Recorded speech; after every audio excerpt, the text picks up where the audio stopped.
Bonjour et bienvenue à Backstage avec Michel Grenier. Aujourd'hui, je vais vous parler des enfants vedettes et ça commence maintenant.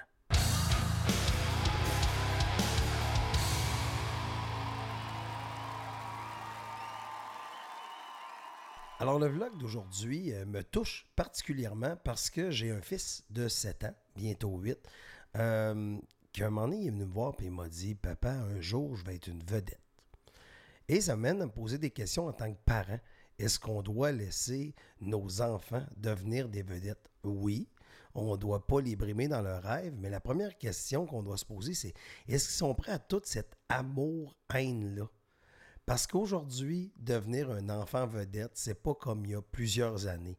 Il y a malheureusement et heureusement les réseaux sociaux qui font en sorte que c'est très dur mentalement supporter un enfant en jeune âge, en bas âge, qui reçoit tout cet amour-là, mais toute cette haine-là.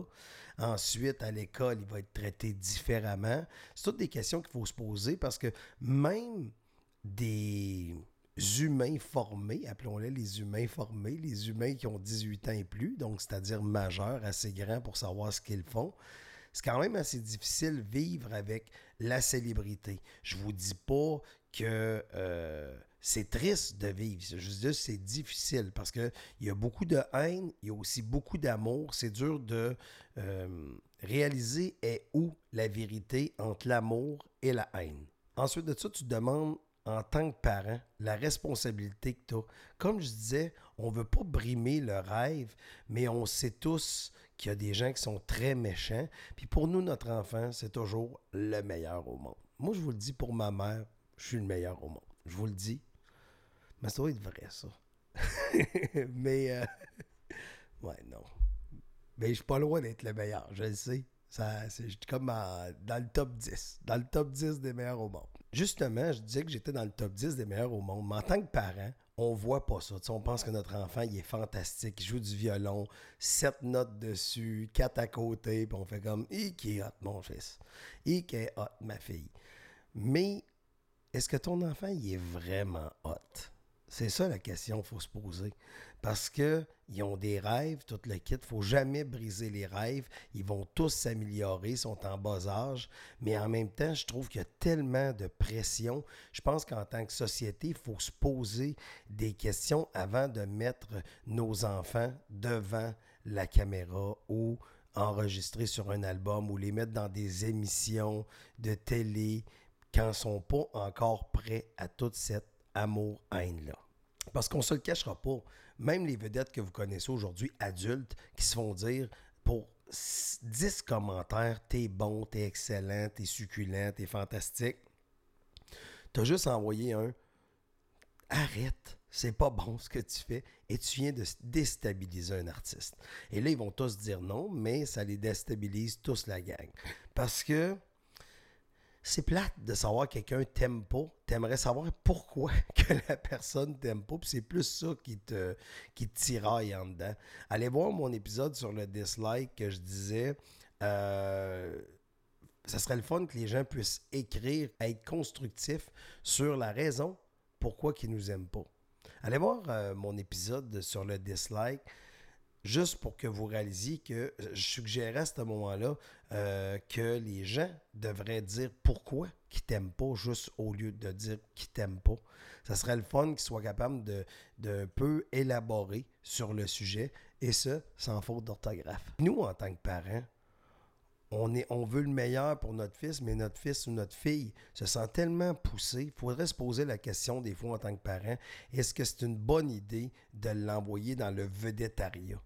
Parce qu'à un moment donné, quand tout le monde t'apporte tout, puis tout le monde fait tes 4 caprices quand t'as à peu près 12 ans, tu sais, on l'a vu aux États-Unis, ceux qui écoutent les Home Alone dans le temps des fêtes, tu sais, les Maman, j'ai raté l'avion. Tu sais, Macaulay Culkin, ça vous donne un peu une idée à quel point c'est de la pression d'être un enfant vedette. C'était vraiment l'enfant le plus populaire de la planète, là. Et il n'a pas super bien viré, je trouve. Mais là, je pense que ça va bien, mais il y a eu une période quand même difficile parce qu'il s'est rendu compte que la réalité, c'est pas ce qu'il vivait en bas âge. Mais leurs enfants, du même coup, ne veulent pas décevoir leurs parents. C'est ce qui fait qu'ils vont, des fois, vont continuer à avancer dans quelque chose parce qu'ils pensent que ça vous fait plaisir en tant que parent. Et ça me touche parce que dans le domaine artistique, on voit souvent ça, des émissions de télé qui veulent mettre du monde genre entre 7 et 8 ans. Là, à un moment donné, je trouve que c'est un peu jeune. Ils sont peut-être pas tous outillés pour vivre la pression. Pense aux jeunes de 16 ans qui ont 100 000 followers. C'est quand même impressionnant. 100 000 personnes te suivent. Tu as 16 ans. Tu n'as même pas fini ton secondaire 5. Fait que toi, tu te dis que la réalité, c'est d'avoir du monde qui te dise « Lâche pas, t'es hot, tu me fais réaliser des choses. Grâce à toi, j'ai rencontré l'amour. » Il y a plein de gens qui vont te dire toutes sortes d'affaires de même en tant que vlogueur, en tant que YouTuber. Mais c'est pas ça la réalité. Et toi, en échange, tu vas courir après les fameux pouces en l'air. Parce que tu es jeune, parce que tu te dis que c'est de même une façon un peu de t'identifier, d'avoir des pouces dans les airs. Mais à 25 ans, si tu sais pas t'adapter, si tu sais pas te renouveler, tu vas voir que les pouces en l'air vont baisser pas mal.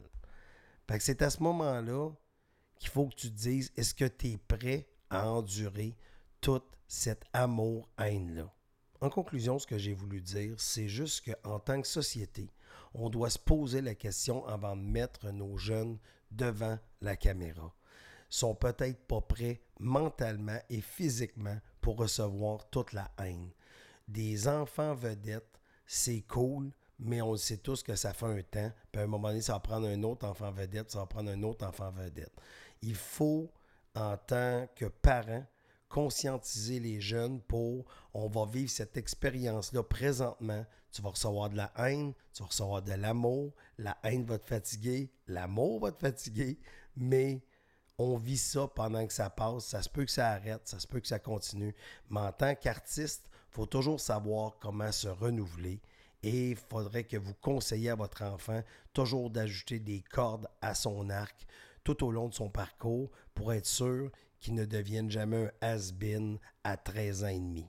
Fait que j'espère que vous avez aimé le vlog aujourd'hui. Je vous invite à laisser des commentaires en dessous, des réflexions. S'il y en a qui ont déjà été enfants vedettes, qui ont le goût de parler de ça, parlez-en. Ce que vous pensez un peu de ça, est-ce que vous laisseriez, vous, votre enfant, être exposé à la face du monde? Si vous dites, moi, mon rêve, c'est d'être une vedette, c'est d'être un chanteur, c'est d'être... Est-ce qu'on expose nos enfants? Parce qu'en exposant l'enfant aujourd'hui, grâce aux réseaux sociaux, je vous le dis, il va y avoir beaucoup, beaucoup de critiques à son sujet. Et est-il ou est-elle capable de dealer avec ça? Faut que tu te poses une question. Quand tu n'auras plus le spotlight sur toi, est-ce que tu vas être capable de vivre dans le noir?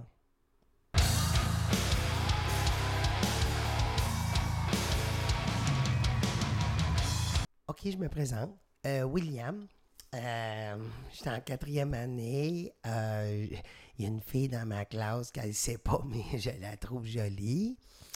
Et j'ai composé une chanson pour elle parce que quand elle n'est pas là, je m'ennuie d'elle. Puis ma mère, elle m'a dit que je chantais très bien. Ma grand-mère me l'a dit aussi. Mon père, mes tantes. Fait que ça doit être vrai. Puis moi, je ne veux pas les décevoir. Fait que je vais chanter ma chanson pour ma petite copine Jade. Elle aime les licornes, les licornes, les licornes. Elle aime les licornes. Les licornes, Jade, les licornes, Jade. Tu me manques quand t'es pas dans la classe. Licorne.